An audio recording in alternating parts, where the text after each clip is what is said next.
Hello friends, welcome back to my channel craze for study. दोस्तों, हम आज के वीडियो में ऑर्थोग्राफी पढ़ेंगे। मैंने आपको पिछले वीडियो में बताया था कि इंग्लिश ग्रामर के 5 काइंड्स होते हैं, यानी 5 काइंड्स होते हैं इंग्लिश ग्रामर के।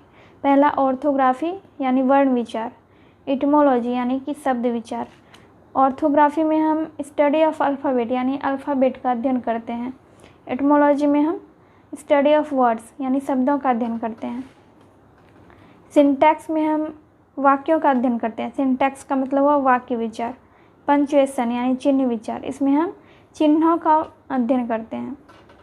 प्रोसोडी मतलब छंद विचार, इसमें हम रैम्स, स्टडी ऑफ रैम्स यानी कि छंदों का अध्ययन करते हैं। तो आज हम पढ़ेंगे ऑर्थोग्राफी आज हम पूरा डिटेल में पढ़ेंगे। तो यहाँ पे है ऑर्थोग्राफी का डेफिनेशन।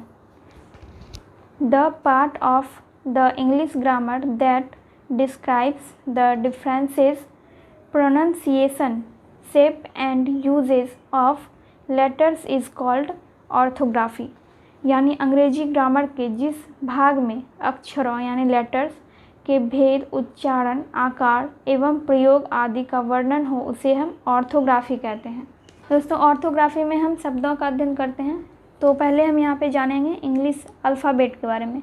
इंग्लिश में ए से जेड तक 26 लेटर्स होते हैं। इनके समूह को हम इंग्लिश अल्फ़ाबेट कहते हैं। यानी कि इंग्लिश अल्फ़ाबेट को हिंदी में क्या बोलते हैं? अंग्रेजी वर्णमाला। इंग्लिश अल्फ़ाबेट के सभी लेटर्स लिखावट की दृष्टि से 2 प्रकार के होते हैं। पहला कैपिटल लेटर यानी कि बड़ी ABCD जो हम लिखते हैं उसे हम कैपिटल लेटर कहते हैं, और स्मॉल लेटर यानी छोटी ABCD जो हम लिखते हैं उसे हम स्मॉल लेटर्स कहते हैं। Capital letters Y, Z, G, ये तीनों कैपिटल लेटर 4 लाइनों पर लिखे जाते हैं तथा शेष सभी कैपिटल लेटर्स ऊपर वाली 3 लाइनों पर ही लिखे जाते हैं। ये तो आपको पता ही होगा, Y, Z और G ये तीनों कैपिटल लेटर 4 लाइनों पर लिखे जाते हैं, और जितने भी बचे हुए कैपिटल लेटर्स होते हैं वो ऊपर वाली 3 लाइनों पर लिखे जाते हैं। दोस्तों, इंग्लिश वाली जो कॉपी होती है, आपने बचपन में जब इंग्लिश वाली कॉपी में लिखा होगा तो उसमें आपने देखा होगा कि ये Y, Z और G ये 4 लाइनों पे लिखी जाती है, और बाकी के जो कैपिटल लेटर्स होते हैं वो ऊपर वाली 3 लाइनों पर लिखी जाती है। फिर है यहाँ पे स्मॉल लेटर्स, बीच की 2 लाइनों में लिखे जाने वाले लेटर्स। तो कितने लेटर्स हैं बीच वाली लाइन में लिखे जाने वाले? 13 लेटर्स हैं। ACEIMNORSUVWX ये सभी जो हैं इंग्लिश वाले कॉपी में बीच वाले 2 लाइनों में लिखे जाते हैं, सिर्फ 2 लाइनों में ये सभी लेटर्स। और ऊपर की 3 लाइनों में लिखे जाने वाले लेटर्स 6 हैं।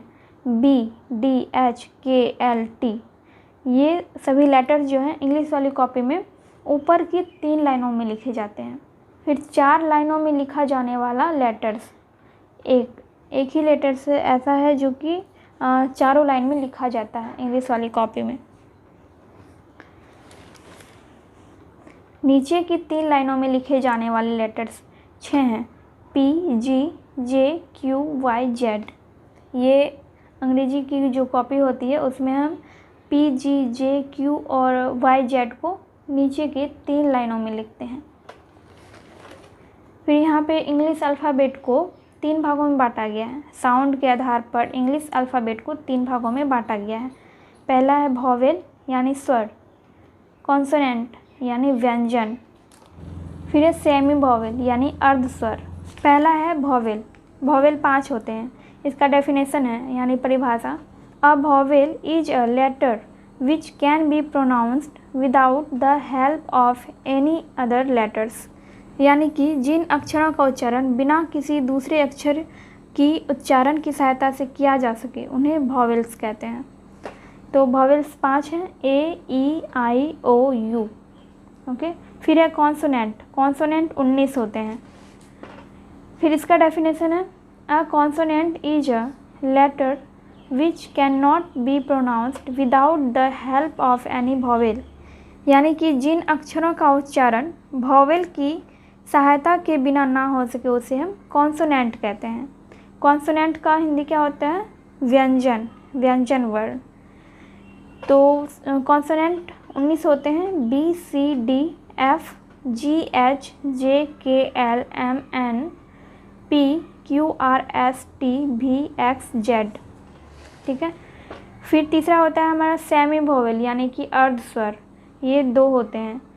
तो इसका डेफिनेशन है a semi vowel is a letters which has a vowel quality but consonant function. तो सेमी वोवेल दो होते हैं, W और Y।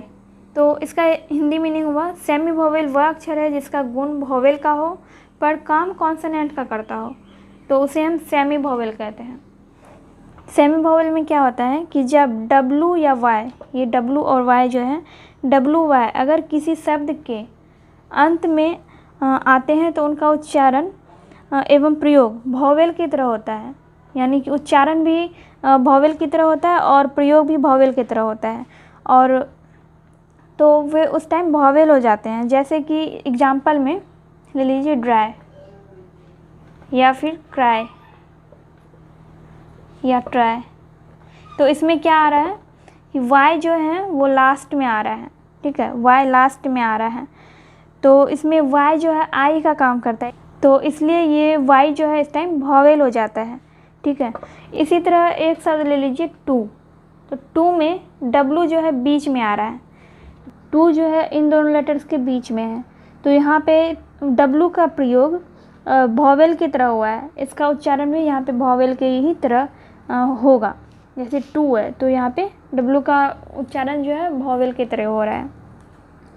फिर अगर W और Y अगर स्टार्टिंग में रहे तो जैसे कि वॉर या फिर वुमेन या राइट, इस तरह से अगर W रहे, या फिर Y एक ले लेते हैं, Y येलो,